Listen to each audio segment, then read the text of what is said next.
Lewis quietly sits in a local restaurant, keenly watching Cathy from across the street as she enters her flower shop. A few minutes later, she comes out and goes to the same restaurant Lewis is in to buy some coffee. After the waiter, Dennis, takes her order, Cathy gives him a bouquet for his wife and asks how she's doing, and Dennis says they need to run a few more tests for her. Cathy then offers to help him with his kids, and after Dennis thanks her, Cathy takes her seat. Lewis continues to watch her, and as Cathy eats, Lewis leaves the restaurant. Once Cathy is done, she goes to her car in the parking lot, where Lewis is waiting inside his vehicle. Lewis follows Cathy as she drives to the gym, and when she goes inside, Lewis gets out of his car. He then peeks inside her car, and when he gets back to his, he puts a gun on the passenger seat and covers it with newspaper. When Lewis sees Cathy coming out, he follows her to her car and suddenly covers her face with a plastic bag. Cathy tries to break free by headbutting Lewis, and as soon as she removes the plastic cover, she screams for help. Unfortunately, the person nearby is listening to loud music, so he doesn't hear Cathy. Lewis immediately covers her mouth and threatens to kill her as she makes another sound. He then puts duct tape over her mouth and binds her hands and feet with cable ties. Lewis goes back to his car, leaving Cathy to struggle on the ground, while the driver of the vehicle next to Cathy doesn't even notice her as he drives away. Lewis goes back for Cathy and picks her up before putting her inside the trunk of his car. Lewis takes Cathy to his house, where he drags and locks her inside a padded room hidden behind a wall. He leaves her there and pushes the wall back in place, leaving no trace of the secret room. After preparing some food and removing any evidence from his car, Lewis checks on Cathy again. He tells her that she's locked inside a room with padded 4-foot thick concrete walls and sound-absorbing products. He claims to have put those on the walls himself, reminding her that it will be useless to scream. Lewis then instructs her to tell him her name after he removes her tape. As soon as he does, Cathy starts screaming, but no one hears her. With that, Lewis locks her inside once more then turns off the light. He checks his computer and listens to Cathy as she continues screaming and begging for help before muting it. Meanwhile, Cathy manages to sit down and tries to find a way out of the room by kicking the padded walls to no avail. She then notices the vent on the wall and tries screaming louder, but still, nobody hears her. In a living area, Lewis watches the news as he loads his gun, and when he goes back to check on Cathy again, he tells her that she can keep screaming and see how long it will take before someone hears her. He also tells her that they can just get down to business, and when Lewis walks toward her, Cathy begs him not to touch her. Confused, Lewis only looks at her as she tries to bribe him with her money. Mocking her, Lewis says that's a lot of money for someone in her line of business before telling her directly that he doesn't want it. Lewis then takes out his gun and talks to Cathy about a documentary he's seen on television, but Cathy ignores him and tells him that the cops will find her car, which will lead them to Lewis's house. She then tearfully promises not to say a word about him if he lets her go, but Lewis only orders her to tell him her name. When Cathy says her name is Cathy Nolan, Lewis gets disappointed for some reason and leaves. Back in the living room, Lewis goes through Cathy's belongings. Meanwhile, Cathy painfully manages to bring her bound hands in front, and when Lewis enters the room, she repeatedly hits him in the face and pushes him before she loses her balance. As Cathy tries to crawl away from him, Lewis grabs her by the feet, but she kicks him in the face. Cathy then stands and picks up the vase from the table and smashes it on Lewis's head. She continues to crawl away, and when she reaches the living room and uses the phone to call for help, Lewis shoots it. Petrified, Cathy bows her head and begs Lewis not to kill her, but as soon as he steps toward her, she knocks him unconscious. Cathy then notices her bag on a chair, and when she gets it and takes out her cell phone, she realizes that it's not receiving any signal. She hops behind the kitchen counter, where she finds a knife in one of the drawers and manages to cut the cable tie binding her feet. With the knife still in her hand, Cathy tries opening the door, but it wouldn't budge. As Cathy bangs on the door and screams for help, Lewis finally regains consciousness and asks her where she thinks she's going. Using the knife to protect herself, Cathy warns Lewis to stay back and asks him how he knows what she does for a living. Lewis replies that she can't make much selling flowers, then asks her to join him at the table so she can tell him the things he wants to know, like her name. When she repeats that her name is Cathy Nolan, Lewis gets upset. He then asks her if they could start again since he just wants to know her a little bit more.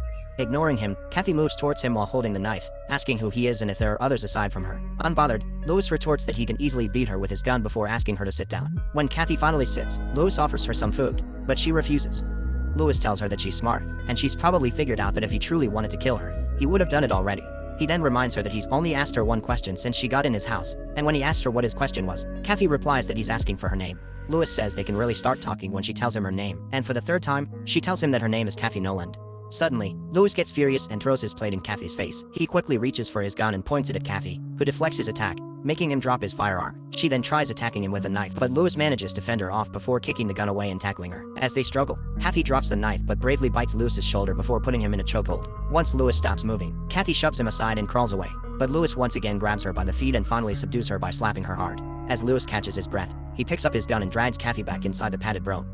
Meanwhile, Lewis's helper, Alondra, arrives and gets confused upon seeing the mess in the house. Lewis then informs her that he doesn't need her for the day, and when Alondra notices that he's bleeding, Lewis assures her that he's okay and that she should just leave.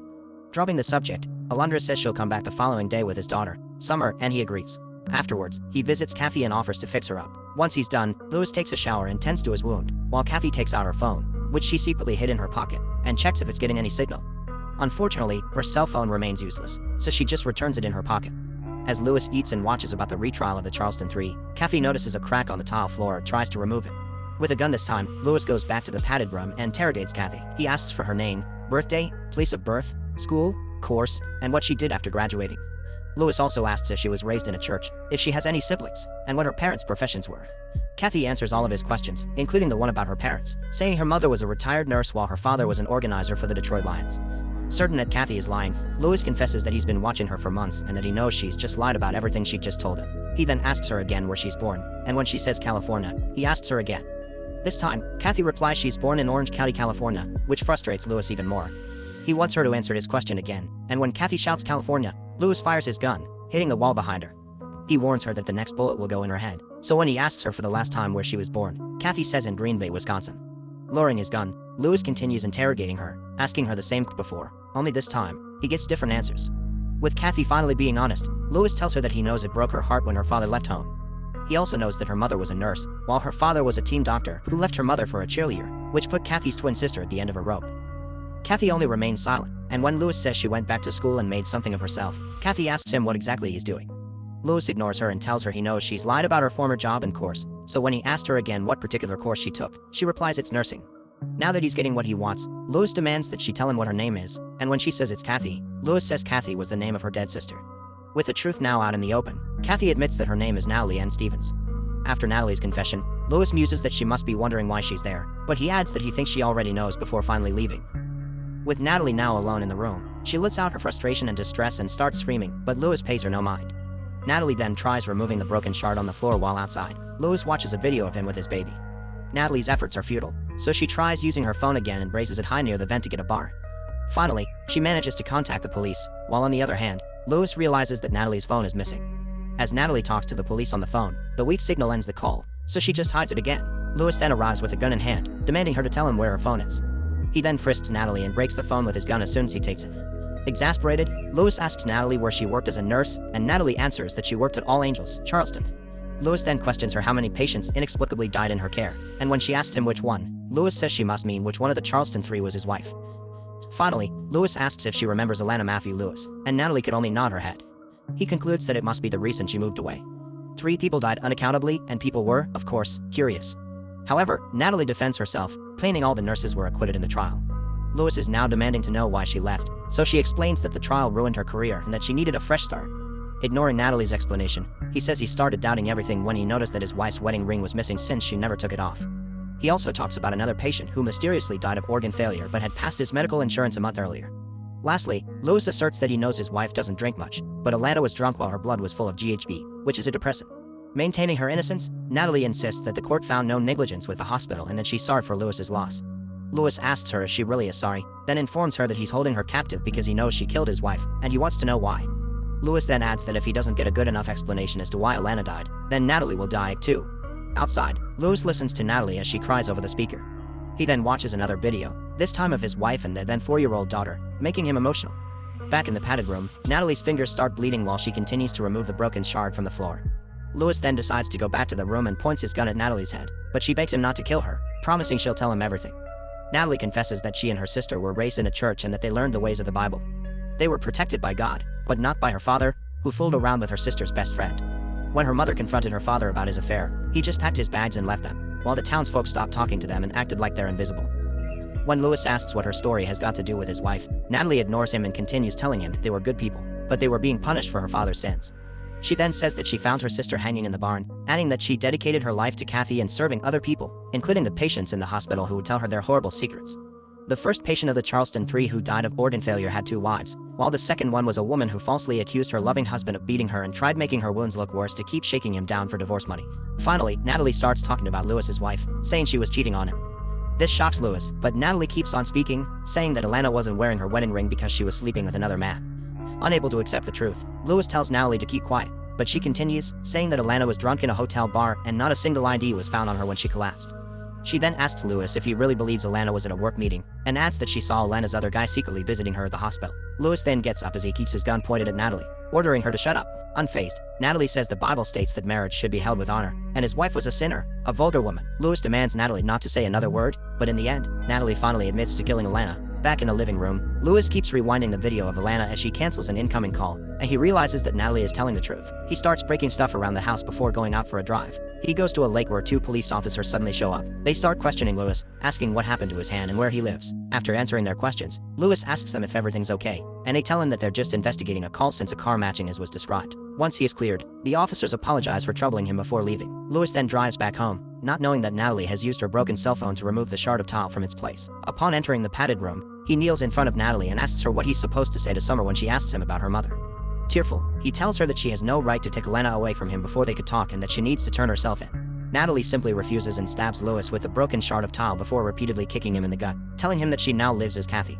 She then gets on top of Lewis and tells him that she's not going to give up her happy life for him, then punches him in the face before running out the door. On her way out of the house, Natalie searches for Lewis's gun but finds a knife instead. She goes back to the room, only to find it empty, and once inside, Lewis tries closing the door. Unfortunately, Natalie manages to stop him, and left without enough strength, Lewis lets go of the door and goes to the living room to pick up his gun. Natalie quickly catches up to him and kicks his hand, sending the gun flying across the room. The two engage in a physical fight, and Natalie tackles him as he attempts to reach the gun. However, Natalie gets the gun first and points it at him. This is when Summer and Alondra unexpectedly arrive. Natalie shoots Alondra before she could even react and warns Lewis to stay back. Natalie then takes Summer as her hostage and asks Lewis why he had to complicate things. Lewis begs her not to hurt Summer, asserting that she's done nothing wrong, but Natalie dismisses him. With Lewis continuing to beg, Natalie asks him if he believes that Summer is his child.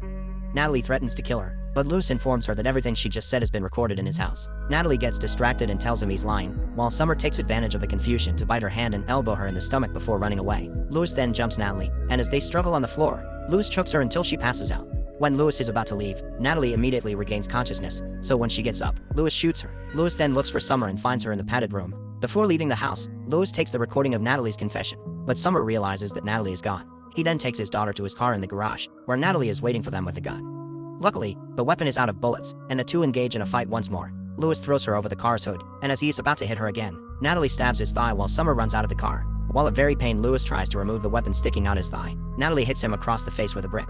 Now that Lewis is on the ground, Natalie takes a pitchfork and attempts to stab him with it, but Lewis manages to stop it in time. With all his might, Lewis pushes it upward and hits Natalie twice in the face, causing her to stumble backward and hit the lock of the garage door. Lewis quickly rolls away from the garage as the door shuts, hitting and trapping Natalie in the middle. Summer then runs toward her father, and he immediately apologizes. While the cops start to arrive, he tells Summer, "I love you, you're my child." For more videos like this, please subscribe, turn on notifications and leave a comment or like. It really helps the channel. Thank you for watching.